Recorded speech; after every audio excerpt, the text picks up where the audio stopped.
Bonjour mesdames et messieurs et bienvenue dans ce flash d'information. Le président de la République Alassane Ouattara a regagné Abidjan hier après-midi. Il était à Monrovia au Libéria à l'invitation de la présidente libérienne Ellen Johnson Sirleaf.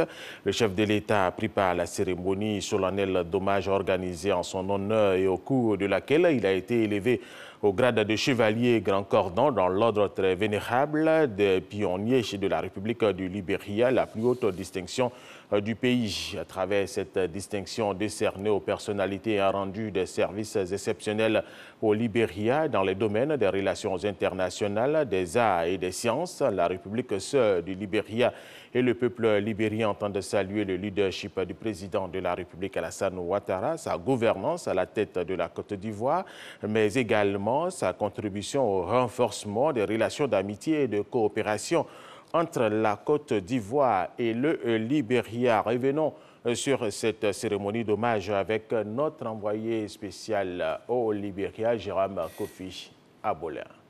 Le président de la République, Alassane Ouattara, fait chevalier grand cordon dans l'ordre très vénérable de la chevalerie des pionniers au Libéria. Il s'agit de la plus haute distinction de la République libérienne.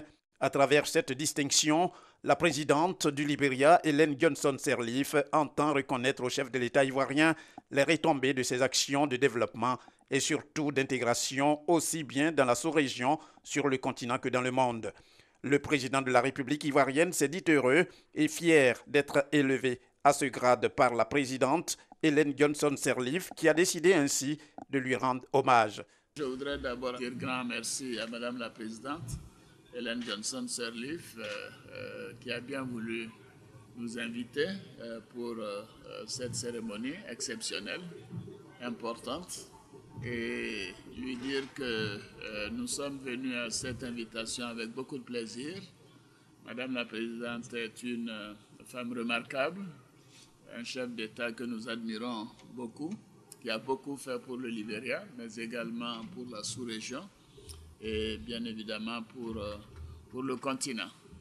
Alors cette décoration, je l'accepte bien évidemment au nom bien sûr de la Côte d'Ivoire, du gouvernement et du peuple ivoirien, et que les liens entre le Libéria et la Côte d'Ivoire sont des liens très anciens, qui datent de bien avant nous, le président Tubman et ensuite le président Tolbert avec le président Félix Houphouët-Boigny. Les deux pays ont noué des relations très fortes. Je voudrais donc, en terminant, dire à quel point je suis ému et au nom de la délégation qui m'accompagne, je voudrais vous dire, madame, à nouveau, grand merci. Merci et en tout cas pour votre gentillesse, pour votre disponibilité, pour la confiance que vous nous faites. Outre cette cérémonie d'hommage empreinte de joie et d'émotion, le président Alassane Ouattara et son homologue libérien ont prononcé un point presse sur les relations excellentes et exemplaires entre les deux pays.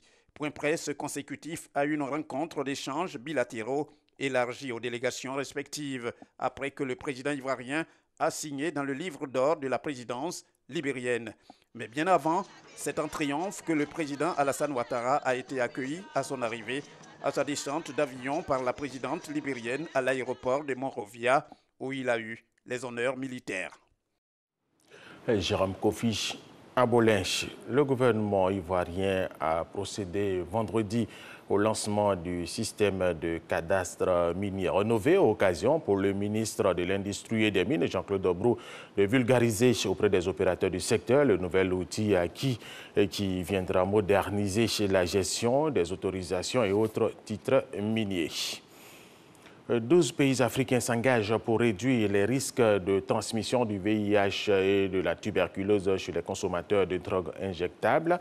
Les représentants de ces pays se sont réunis ici à Abidjan pour suivre une formation et également débattre de la question.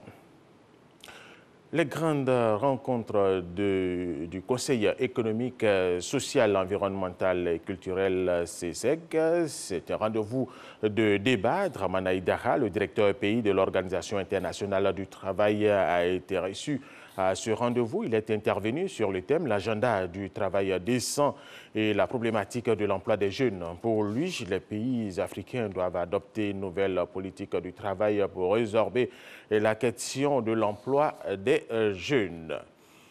Autre information, les douanes ivoiriennes avaient reçu le 6 juillet dernier le prix panafricain du service public. La cérémonie de remise officielle de ce prix au directeur général des douanes ivoiriennes par le ministre de la fonction publique et de la modernisation de l'administration a eu lieu vendredi dernier.